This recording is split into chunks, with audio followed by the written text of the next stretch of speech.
अस्सलाम वालेकुम दोस्तों, दुनिया के नक्शे पर एक ऐसा मुल्क भी है जो कभी खुशहाली, जरखीजी और अमन की अलामत था। एक ऐसा खुता जिसे कदीम दुनिया में अरब की जन्नत कहा जाता था, जहां सरसब्ज पहाड़, बहुते चश्मे और मजबूत तहजीबें आबाद थीं। मगर आज वही सरजमीन भूख, जंग और बर्बादी की तस्वीर बन चुकी है। जी हाँ, हम बात कर रहे हैं यमन की। एक ऐसा मुल्क जिसकी कहानी जितनी शानदार थी, आज इतनी ही दर्दनाक है। यमन मशरकी वस्ती का एक कदीम और तारीखी मुल्क है, जिसे माजी में अरब या फेलिक्स यानी खुशहाल अरब कहा जाता था। इस नाम की वजह यमन की जरखीज जमीन, तिजारती रास्ते और मजबूत मईशत थी। यहाँ से लोबान, मसाले और कीमती अशिया पूरी दुनिया में भेजी जाती थीं। यमन सिर्फ एक मुल्क नहीं था, बल्कि अरब तहजीब का दिल था। यमन की जोग्राफियाई हैसियत उसे दुनिया के अहम तरीन ममालिक में शामिल करती है। ये मुल्क बहरी अहमर और खलीजी अदन के दरमियान वाक़े है, जहाँ से दुनिया की बड़ी बहरी तिजारत गुजरती है। माहिरीन कहते हैं कि अगर यमन चाहे तो सिर्फ चंद मिनटों में आलमी तिजारत को शदीद नुकसान पहुंचा सकता है। यही ताकत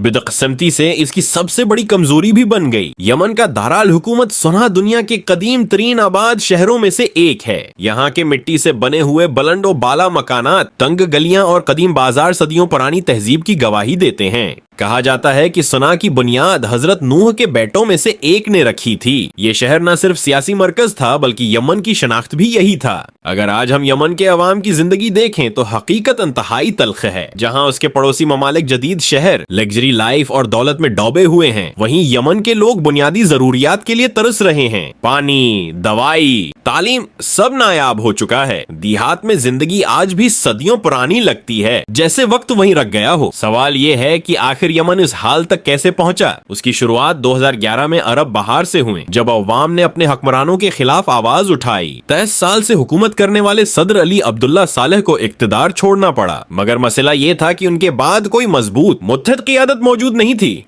इक्तदार के खला ने मुल्क को खाना जंगी की तरफ धकेल दिया। एक तरफ हौसी बागी थे तो दूसरी तरफ सरकारी हुकूमत। हौसियों को ईरान की हमायत हासिल थी, जबकि हुकूमत के पीछे सऊदी अरब खड़ा था। यूं यमन की जंग सिर्फ अंदरूनी न रही, बल्कि ये इलाकाई ताकतों की जंग बन गई। 2015 में जब हौसियों ने सना पर कब्जा किया तो हालात मुकम्मल तौर पर बिगड़ गए। सऊदी इत्तेहाद ने फजाई हमले शुरू किए। नतीजा ये निकला कि पूरा मुल्क मलबे का ढेर बन गया। स्कूल, अस्पताल, घर सब तबाह हो गए। लाखों लोग बेघर हुए और हजारों बच्चे भूख और बीमारी का शिकार हो गए। अक़वाम मुत्तहिदा के मुताबिक यमन आज दुनिया का सबसे बड़ा इंसानी बहरान बन चुका है। यहाँ के बच्चे ग़ज़ाई कुल्त का शिकार हैं, माई अपने बच्चों को दफन करने पर मजबूर हैं, और एक पूरी नस्ल बर्बादी की नजर हो रही है। ये सब ताकत की हौस, फिरका वारियत और आलमी सियासत की कीमत है। यमन आज भी कमजोर दिखाई देता है, मगर हकीकत में ये मुल्क अब भी ताकत रखता है। अपनी जमीन, अपनी पोजीशन और अपनी तारीख की ताकत। मगर जब तक इख्तिलाफ खत्म नहीं होगा